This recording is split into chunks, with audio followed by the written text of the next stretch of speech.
Ay, magandang umaga po sa inyo lahat.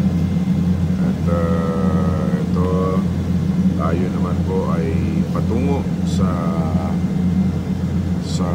Ilocos Sur. And then we will be going to Abra. So, yan po, tayo magdadala din ng tulong sa mga kababayan natin doon.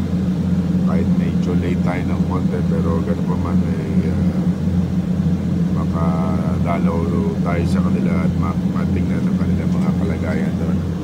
Mag-i-inspection na rin tayo regarding doon sa mga problema sa pagbabaha as chairman ng Committee ng Public Works. At the same time tingnan natin ang kalagayan nga nila. So sa inyo lahat, by the way, maaga tayo nagising ngayon ito, nagta-taxi na kami.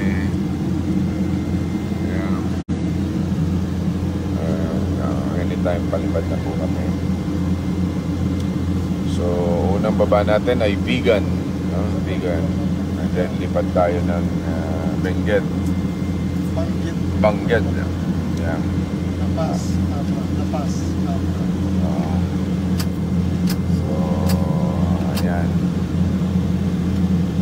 So, kamusta naman kayo dyan lahat nanonood sa atin? Ito, yung mga, ayan, nakikita niyo sa harapan ko. Walang matigas na pulis, matinik na misis sa linggo, alas 7:15 ng gabi. Last 2 episodes natin, kaya nagpa-vlog na tayo, no? For the first season. Pero to, matindi to. Yung guest ko mamaya, guest natin sa linggo ay walang iba kundi si Batome. Hulaan nyo kung sino yung Batome. And of course my wife, si Lani. Andyan, makikita nyo. At patindi na patindi mga eksena natin. Kaya enjoy kayo sa panonood.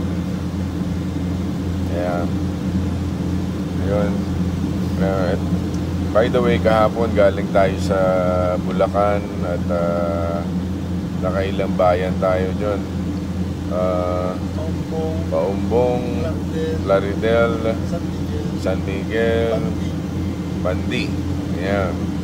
Galing din tayo ng Pasig. Magdala tayo ng tulong.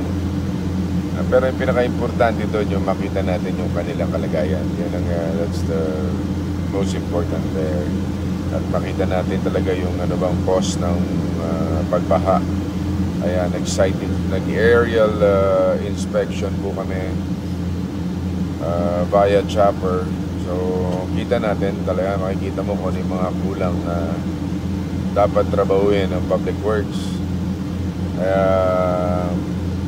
medyo malaki-laki talagang kakailanganin pa ng pondo ng Public Works para ma-solve yung problema dyan sa baha. And of course, syempre malaki din ang naidudulot ng pagbaha dyan. Kailangan yung ginagawang reclamation dapat iayos din po. At hindi po pwedeng ganun na lang. Kailangan may preparation tayo, may paghahanda sa mga ginagawa natin, tinatambak natin na lupa dyan sa dagat. Kailangan siguraduhin yung floodway, yung baha, na siguraduhin makakaagos ng tama yung tubig. Dahil kung hindi, maiipon ng tubig doon sa loob. At yun ang magkukos ng baha sa probinsya. So, kaya yung napaka-importante talaga, ulitin ko yung pumping stations. Hindi po pwedeng mawala ang pumping stations. Yan ang malaking tulong sa Camanava area. Sa Caloocan, Malabon, Nabotas. Kaya yan malaking tulong sa kanila. Kaya ski ako nung umpisa pa lang, nakita ko talaga yung tulong yun.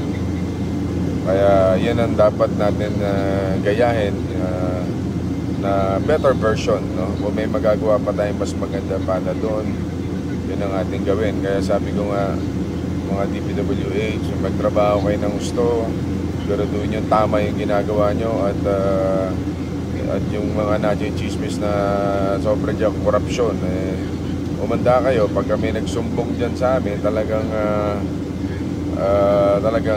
kakalkalin namin yan. So yun po, kaya kami po yung mga kasamahan ko senador sa Senado, talaga nakatutok po kami. At hindi po tayo papayag na ganyan yung problema natin. Umasa po kayo na gagawin po namin lahat ng ating magagawa.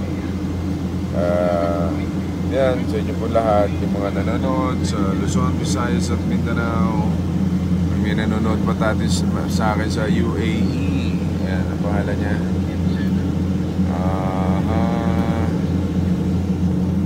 Si Infante Maricel, hello. Angelica Barbie Grande, uy, kamusta ka na, Angelica? Kaula Salem, hi. Bustamante Estela. Alam nyo, sa totoo lang, halos hindi ako nagbakasyon. Yung pinakabakasyon ko,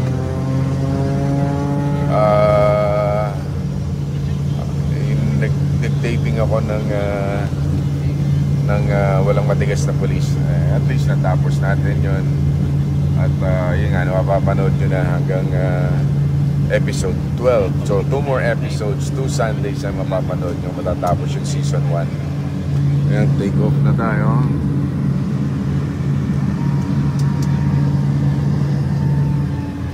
So yung mga nag-aantay sa atin dyan sa Abra, nandyan na po kami, parating na kami dyan sa Ilocos Sur.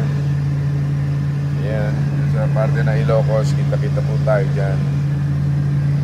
So yun po muna, at baka maputol na to. Tatandaan nyo, mahal namin kayo. God bless you all. Trabaho muna tayo.